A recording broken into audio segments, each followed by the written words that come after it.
Alors, vous l'avez dit, la coalition Avenir Québec, donc le parti du gouvernement sortant de François Legault, le premier ministre sortant, donc un parti qui se situe au centre droit, je dirais, sur l'échiquier politique québécois. Et de l'autre côté, centre droit également, le Parti libéral du Québec, qui lui est dirigé par la chef Dominique Anglade et qui formait l'opposition officielle au cours du dernier gouvernement. Sur l'axe gauche, nous avons Québec solidaire qui est dirigé par le jeune chef Gabriel Nadeau-Dubois que les Québécois connaissent bien puisque c'était l'un des leaders du mouvement étudiant du printemps érable de 2012.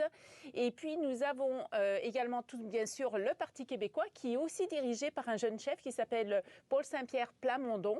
Le Parti québécois qui essaye de sauver le plus de sièges possible à ces élections.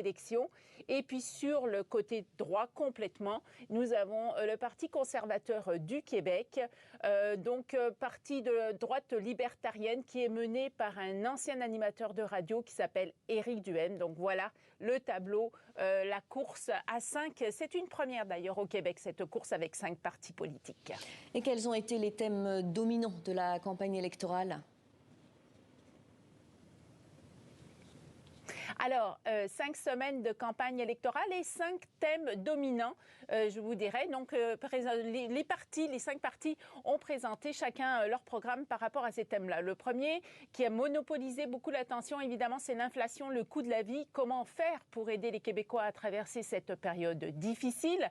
Il y a aussi la question du piètre état du réseau de la santé québécois, passablement malmené par la pandémie.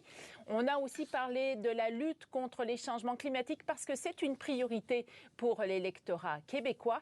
Et les 2 derniers thèmes importants qui ont été abordés, c'est la question de la protection de la langue française au Québec et la capacité d'accueil également du Québec pour les nouveaux arrivants. Donc des questions immigration, protection de la langue française qui ont été des thèmes délicats qui ont été abordés. Alors maintenant, la parole, elle est aux Québécois. C'est l'heure des choix pour eux. C'est à eux de décider.